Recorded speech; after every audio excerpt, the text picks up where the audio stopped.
Awe, mi mister mencionar que nós estamos tendo uma reunião muito agradável com o senhor Adolfo Castellanos, que é diretor de expansão, para o qual trata Bahia Príncipe. Essa aqui está passo mais na direção positivo para finalmente nos conhecer desenvolvimento hoteleiro allá na San Nicolás. Depois de esforço grande do colega Otmar Odiber, ministro de Turismo, a la vez colega de ministro de Economia, senhor Mike de Mesa, governo de Aruba põe ênfase a criar incentivo fiscal para por assim a área de San Nicolás também atrativo para desenvolvimento hoteleiro. Para que essa está uma boa notícia para o nosso país, para motivo que de caso aqui, a reunião de abetarri vai a situação laboral na Aruba, na requisito que nós temos para o mercado local,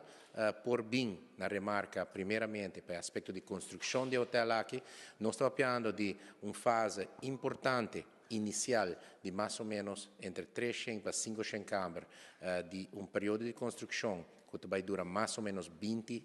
lunas, na onda que ronde 600 a 800 pessoas do mercado local lo por haya um emprego no mercado de construção. Essa aqui é um impulso, mais um impulso econômico, essa aqui é uma inversão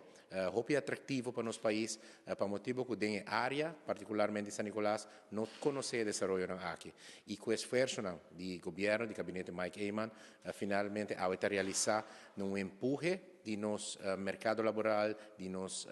arbeidskrachten local, seguramente nós estamos open para apoiar o processo aqui. Uma reunião muito interessante, na onda que nós estamos falando de uma inversão de entre 200 e 250 milhões de florins. Essa aqui é uma inversão quantiosa, para o qual trata o setor aqui. E naturalmente, não há nos dúvida que no momento que a apertura guarda realizar o projeto aqui, nós estamos falando de uma quantidade de 1.000 pessoas que vai trabalhar no hotel aqui. Nós estamos falando de mais ou menos 1.000 para 1.200 pessoas que lo por guarda emplear. Naturalmente, com a dinâmica do mercado laboral de Aruba, vou conhecer a verschuiving de um hotel com outro hotel.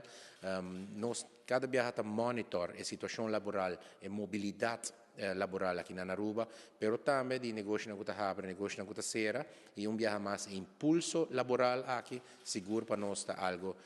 chamativo, está algo muito atrativo, e para tal motivo, a Mainta, nossa firma é site letter, junto com o colega Otmar Odiber, junto com o colega Mike de Mesa, junto com o ministro Sivenger, também com o ministro de Infraestrutura,